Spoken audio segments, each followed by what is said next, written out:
ದೇವನಹಳ್ಳಿ ವಿಚಾರದಲ್ಲಿ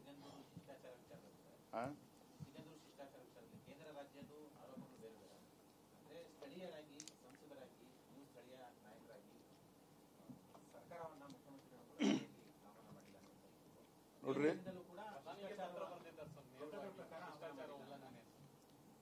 ಶಿಷ್ಟಾಚಾರದ ಬಗ್ಗೆ ಉಲ್ಲಂಘನೆ ಆಗಿದೆ ಅಂತ ಮಾತನಾಡ್ತಕ್ಕಂಥ ರಾಜ್ಯದ ಮುಖ್ಯಮಂತ್ರಿ ಸಿದ್ದರಾಮಯ್ಯನವರು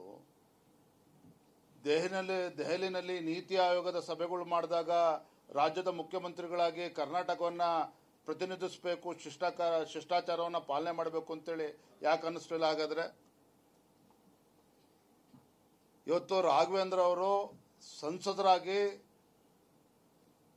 ಅಭಿವೃದ್ಧಿ ವಿಚಾರದಲ್ಲಿ ಅಥವಾ ಸಿಗಂದೂರು ಸೇತುವೆ ವಿಚಾರದಲ್ಲಿ ಒಂದು ಬದ್ಧತೆ ಹಿಡ್ಕೊಂಡು ಕೆಲಸ ಮಾಡಿದ್ದಾರೆ. ಇವತ್ತು ಅಷ್ಟು ಒಂದು ಮಹತ್ವದ ಒಂದು ಪ್ರಾಜೆಕ್ಟ್ ನಮ್ಮ ಕರ್ನಾಟಕಕ್ಕೆ ಬಂದಿದ್ದು ಐತಿಹಾಸಿಕ ದಿನ. ಅವತ್ತು ಮುಖ್ಯಮಂತ್ರಿಗಳಿಗೆ ಆಹ್ವಾನ ಕೊಟ್ಟೇ ಇಲ್ಲ ಅಂತೇಳಿ ಮುಖ್ಯಮಂತ್ರಿ ಹೇಳಿದ್ದಾರೆ. ಅದು ಸತ್ಯಕ್ಕೆ ದೂರ ಆಗಿರ್ತಕ್ಕಂಥದ್ದು. ಮುಖ್ಯಮಂತ್ರಿಗಳಿಗೆ ಆಹ್ವಾನ ಇದ್ದಿರ್ತಕ್ಕಂಥದ್ದು ಸತ್ಯ.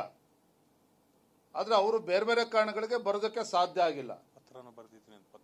ಸ್ವತಃ PWD ಮಿನಿಸ್ಟ್ರು ಸತೀಶ್ ಜಾರಕಿಹೊಳಿ ಅವರು ಸಾಗರ ತನಕ ಬಂದು ವಾಪಸ್ ಕರೆಸ್ಕೊಂಡಿದ್ದಾರೆ. ಯಾವ ಮಟ್ಟಕ್ಕೆ ಸರ್ಕಾರ ಆಲೋಚನೆ ಮಾಡಿದೆ ಅಂತ ಹೇಳಿದ್ರೆ ಅಥವಾ ಸಣ್ಣತನ ಇದೆ ಅಂತ ಹೇಳಿದ್ರೆ,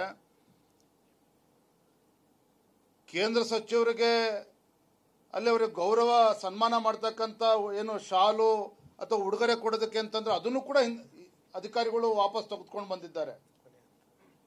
ಈ ರೀತಿ ಒಂದು ಸಂಕುಚಿತ ಒಬ್ಬ ರಾಜ್ಯ ಸರ್ಕಾರ ಯೋಚನೆ ಮಾಡೋದಕ್ಕೆ ಸಾಧ್ಯನ? ಹಾಗಾದ್ರೆ ಸಂಸದರಾಗಿರ್ತಕ್ಕಂಥ BY ರಾಘವೇಂದ್ರ ಅವರ ಕಾಳಜಿ ಇದ್ದಿದ್ದು ಅಲ್ಲಿ ನೀರು ಇನ್ನೊಂದು ವಾರ ಬಿಟ್ಟಿದ್ರು ಸಹ ಅಲ್ಲಿರ್ತಕ್ಕಂಥ ಆ ದೋಣಿ ಅಥವಾ ಲಾಂಚ್ ಆ ಬ್ರಿಡ್ಜ್ ಅಡಿಯಲ್ಲಿ ಸಾಗೋದಕ್ಕೆ ಸಾಧ್ಯ ಆಗ್ತಾ ಇರಲಿಲ್ಲ.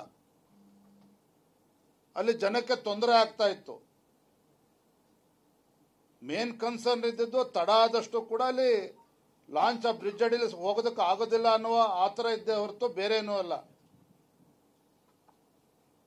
ನಿಜ ಹೇಳಬೇಕು ಅಂತ ಹೇಳಿದ್ರೆ ಅಲ್ಲಿರ್ತಕ್ಕಂಥ ಜಿಲ್ಲೆ ಜನತೆಗಾಗಲಿ ರಾಘವೇಂದ್ರ ಅವ್ರಿಗಾಗಲಿ ಸ್ವತಃ ಪ್ರಧಾನಮಂತ್ರಿಗಳನ್ನು ಕೂಡ ಕರೆದು ಆ ಸೇತುವೆ ಉದ್ಘಾಟನೆ ಮಾಡಬೇಕು ಅನ್ನುವ ಅಪೇಕ್ಷೆ ಇತ್ತು. ಆದರೆ ಒಂದೊಂದಿನೂ ಕೂಡ ಬಹಳ ಮಹತ್ವ ಇರುವ ಕಾರಣದಿಂದ ಗಡ್ಕರಿಜಿಯವ್ರನ್ನ ರಿಕ್ವೆಸ್ಟ್ ಮಾಡಿಕೊಂಡು 14ಕ್ಕೆ ಅದು ಇನಾಗ್ರೇಷನ್ ಆಗಿರ್ತಕ್ಕಂಥದ್ದೇ ಹೊರತು ಅದರಲ್ಲಿ ಯಾವುದೇ ಒಂದು ಆತುರ ಇರಲಿಲ್ಲ ಅಥವಾ ಮುಖ್ಯಮಂತ್ರಿಗಳು ಕರೆದೇ ಅಪಮಾನ ಮಾಡಬೇಕು ಅಂತಕ್ಕಂಥ ದುರುದ್ದೇಶವೂ ಕೂಡ ಅದರಲ್ಲಿ ಇರಲಿಲ್ಲ. ಮತ್ತೆ ಮುಖ್ಯಮಂತ್ರಿಗಳ ಆಹ್ವಾನ ನೀಡಿರಲಿಲ್ಲ ಅಂತಕ್ಕಂಥದ್ದು ಸತ್ಯಕ್ಕೆ ದೂರ ಆಗಿರ್ತಕ್ಕಂಥದ್ದು. ಶಾಸಕರೇ ಸಿಎಂ ಬಂದ್ರೆ ಸರಿ ಹೋಗಲ್ಲ, ಮತ್ತೆ ಸತೀಶ್ ಜಾರಕಿಹೊಳಿ ಬರೋದು ಬೇಡ ಅಂತ ಕರೆದಿದ್ದಾರೆ ಅನ್ನೋ ಒಂದು ಮಾತು.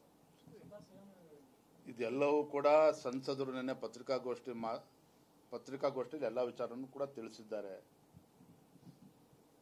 ನಾನಲ್ಲಿರ್ತಕ್ಕಂಥ ಶಾಸಕರಿಗಾಗಲಿ ಉಸ್ತುವಾರಿ ಸಚಿವರಿಗಾಗಲಿ ನಾನು ಟೀಕೆ ಮಾಡೋದು ಬದಲಾಗಿ ಇವತ್ತೇನೋ ರಾಘವೇಂದ್ರ ಸಂಸದರಾಗಿ ಯಾವ ರೀತಿ ಶಿವಮೊಗ್ಗ ಜಿಲ್ಲೆಯಲ್ಲಿ ಇವತ್ತು ಅಭಿವೃದ್ಧಿಗೆ ಕೇಂದ್ರದಿಂದ ಹಣ ತಂದಿದ್ದಾರೆ 100 ಕೋಟಿ. ರಾಜ್ಯ ಸರ್ಕಾರ ನಿಮ್ಮದೇ ಇದೆಯಲ್ಲ, ತಗೊಬನ್ನಿ ಆ ರೀತಿ 100 ಕೋಟಿ ಅಭಿವೃದ್ಧಿ ಕೆಲಸ ಕಾರ್ಯಗಳು ತಂದು ಅಭಿವೃದ್ಧಿ ಕೆಲಸ ಮಾಡಲಿ. 2 ವರ್ಷ ಕಳೆದೆ 1 ರೂಪಾಯಿ ಯಾವುದೋ ಅಭಿವೃದ್ಧಿಗೆ ಹಣ ಕೊಟ್ಟಿಲ್ಲ, ಇನ್ನೂ ಕಾಲ ಮಿಂಚಿಲ್ಲ, ಈಗಲಾದ್ರೂ ತಗೊಬರಲಿ. ಈ ರೀತಿ ಟೀಕೆಗಳನ್ನು ಮಾಡೋದ್ರಿಂದ ಜಿಲ್ಲೆಯಲ್ಲಿ ಅಭಿವೃದ್ಧಿ ಆಗೋದಕ್ಕೂ ಕೂಡ ಸಾಧ್ಯ ಆಗೋದಿಲ್ಲ, ಅದರಿಂದ ಜನರಿಗೂ ಕೂಡ ಒಳಿತಾಗೋದಿಲ್ಲ.